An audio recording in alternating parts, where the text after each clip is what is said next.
What's going on, y'all? Welcome to another episode of the Geek Out Room podcast. Don't forget you can listen to our episodes over on Spotify and Apple Podcasts. Just type in Geek Out Room podcast in the search engine and you should find us. And don't forget you can watch our episodes over on our YouTube channel, Sauceless Entertainment. And with that being said, we're talking about Dispatch. Let's do it. So Dispatch is a game that I've been playing lately on my PS5. And starring Aaron Paul and Laura Bailey. If you're familiar with anime, you know Laura Bailey's resume. If you're familiar with Breaking Bad, you know about Aaron Paul. Most people do. And this game is a very pleasant surprise because I'm not going to lie, I forgot this game was coming out. I remember them showing it at the Game Awards, and I just completely forgot about it. And then it came out. I heard a lot about it. Watched like 10 minutes of gameplay online, and then I paused it, and I was like, I need to buy this game and play it for the channel. So I am playing it on the Sauces Entertainment channel. By the time this video comes out, I should have episodes 1 through 3 out, with 4 that's already recorded being posted later in the day. But yeah, this game's amazing, and I think Aaron Paul, first and foremost, does an amazing job as a voice actor in this one. I think that he does a better job here than he did in his recent cameo in Invincible. With that being said, I did not hate his voice acting in Invincible. I just think Robert Kirkman gave him the, hey, we're hiring you to be Aaron Paul for this. I think this character and how like you can tell what scenes from Breaking Bad and El Camino for that matter that Robert Kirkman like said, I need you to replicate that energy for this character. And I think the character in Dispatch, Robert Robertson, requires a different nuance, or it really just it's a character with a completely different character with a completely different story and demeanor to him that requires a more subtle performance, a more dialed in performance than his character on Invincible. So those two different characters, hard to compare the two, but you can tell that he's focused and he's ready to go, and he really delivers some of his best stuff in Dispatch. And Dispatch is basically, without spoiling anything, it's basically a game where you're playing as a character, Robert Robertson, aka Mecha Man, not to get confused with Mega Man. And he has no powers, his suit gets messed up, and so he's approached by a really hot blonde superhero girl, and she offers him a job at SDN, which is one of the biggest superhero dispatch networks in the world. I think it's based in Los Angeles, if I'm not mistaken, and or something like that. And while they agree to fix his suit if he goes to work for them as a dispatcher. So basically, he's behind a desk, and he has a team of former villains turned superheroes, and he's having them go dispatching them on missions like break up a fight at a college gang, or protect the CEO from getting assassinated, like stuff like that. And it's a very tamed version of Suicide Squad. It's like, what if Suicide Squad met My Hero Academia, met The Boys, met Invincible? That's what this game kind of feels like in terms of the world. It's not as grim, nearly as grim as Invincible or The Boys so far. Anyway, I'm only at 4 episodes in. We all are only 4 episodes in, but it's still it has its moments, man. It's so weird. It's not like all those shows I mentioned. It's not like it's taking the best from all those shows, but just taking like certain elements and drawing certain inspirations from all those properties and making something really, really fun and beautiful. And I haven't mentioned this already. This is a choice-based game similar to The Walking Dead, similar to The Wolf Among Us. So one of those games where you make decisions, and based on your decisions kind of changes the outcome or changes your relationships with other characters in the game. Okay, and there's a love triangle that I will not say who is involved in it, but there's a love triangle, and that has been super interesting so far to see. And what I like about this game too is how even a lot of these heroes, they're very human underneath all of what they're doing. And these villains turn heroes, these misfits of society who no one cares about and doesn't want to give any chances to, want a chance at redemption. They want a chance to turn things around for themselves and show that they're capable, they're not wasting space, and they all have their different motivations. And I like that. Now, we're only 4 episodes in, but I do hope in the next couple episodes or whatever's left this season that they flesh out more of the characters on the team, because right now I feel like a lot of them are taking a back seat.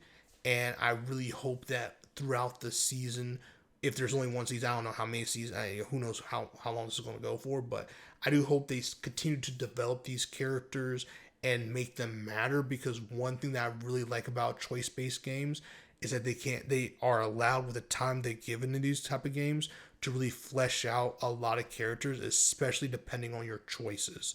So I hope they do that going forward. I do feel like some of the characters are taking a huge backseat when they could continue to be getting developed through certain things and certain moments.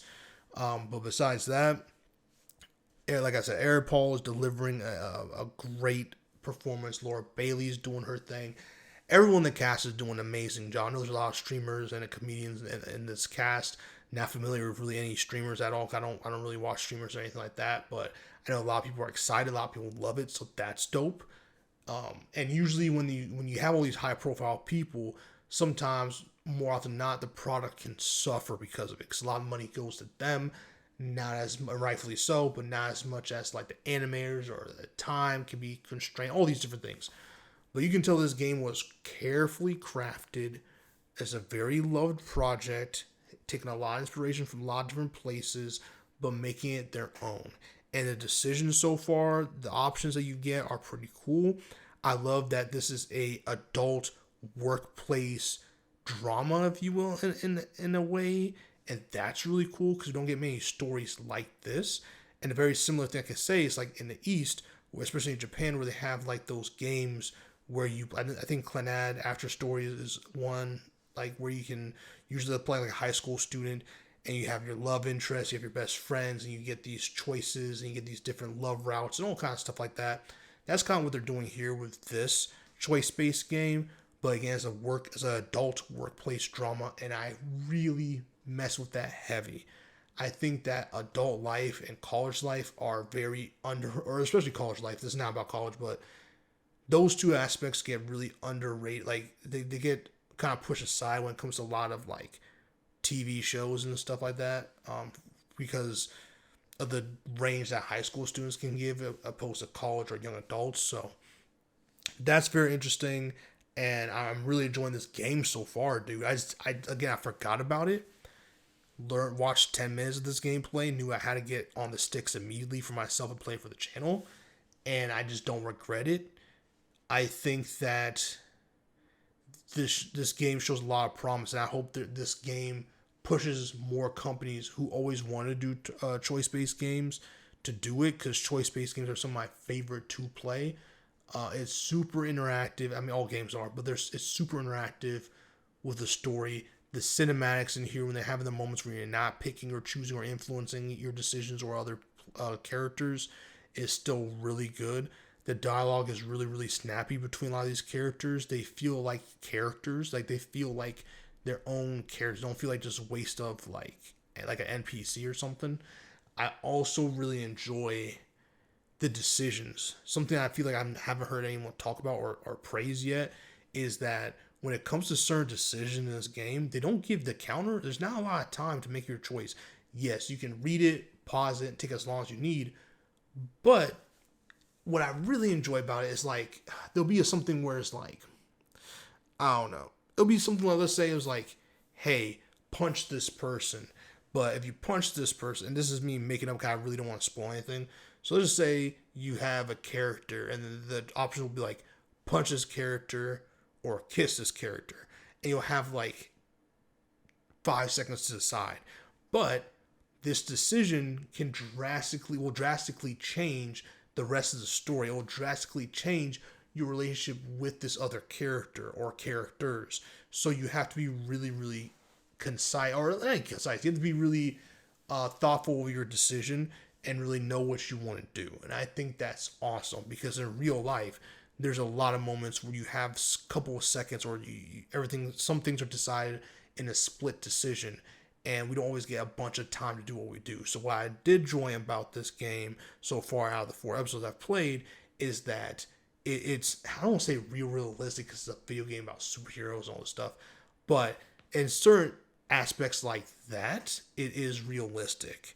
And a lot of these conversations, a lot of dialogue between a lot of these characters are very human. They feel very realistic. And I think they're shaping up to make Robert Robertson one of the better main characters I've played as in a long time. And I know for a fact a lot of people in 2026 will be cosplaying these characters from Dispatch.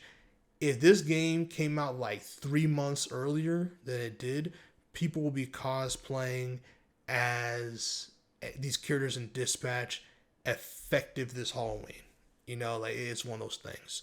So don't forget to like, comment, subscribe, and share. Those are my thoughts on my spoiler-free review of Dispatch. I just think it's an amazing game with great dialogue, really cool options, heroes that are more than meet the eye, characters that are really self-aware, which is very pleasant.